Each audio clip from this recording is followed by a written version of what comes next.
পাইছো, এখন কলেজে যাওয়া আসে কি কষ্ট করে, এটা দিয়ে পায়ে চিকিৎসা করাবা, তারপর হচ্ছে ইয়া করবা। সকল আহতদের আমরা একটা হিসেবে আমাদের যে সীমান্তবর্তী দায়িত্বপূর্ণ সাপোর্ট দরকার হয়, আমাদের পক্ষ থেকে সবসময় সাপোর্ট দিয়ে যাবো, ঠিক আছে?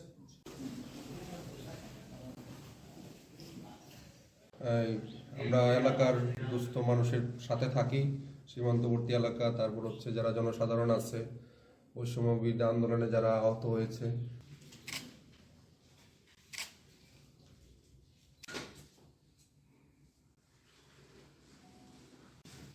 টাকা দিয়ে তোমার চিকিৎসা করাবা, আর হচ্ছে তোমার পরে সাপোর্ট লাগে আমাদের ব্যাটালিয়ন থেকে সকল ধরনের সাপোর্ট তোমাকে দিয়ে যাবো আমরা, ঠিক আছে?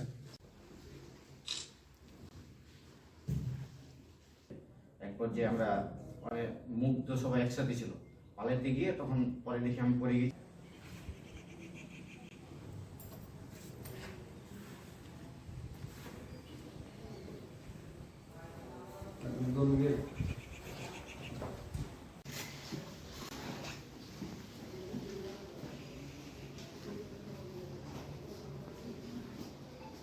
বৈষম্য বিরোধী ছাত্র জনতার আন্দোলনে আমাদের 59 বিজিবির দায়িত্বপূর্ণ এলাকায় কয়েকজন আহত হয়েছেন।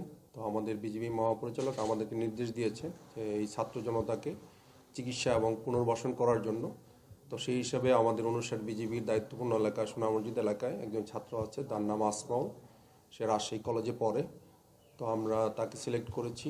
তো আমরা আমাদের ব্যাটালিয়নের পক্ষ থেকে, বিজিবির পক্ষ থেকে আমরা 1 লক্ষ টাকা নগদ অনুদান দিচ্ছি তার চিকিৎসার জন্য এবং পড়াশোনার খরচ চালিয়ে যাওয়ার জন্য।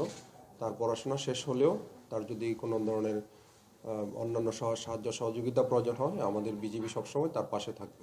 22 জুলাই আমরা যখন আন্দোলনটা শুরু করি, তারপরে তো আমি সোনা মসজিদে শান্তিপূর্ণভাবে যে আমাদের মিছিল ছিল সেটাতে পুলিশ যখন লাঠিচার্জ শুরু করে, তখন এই মুহূর্তে আমি আন্দোলনে আহত হই এবং আমার পায়ের নিচে ফ্র্যাকচার হয়। তো আমাদের মতো এইসব অসহায়দেরকে হসপিটালে আমরা দীর্ঘদিন চিকিৎসা অবস্থায় ছিলাম।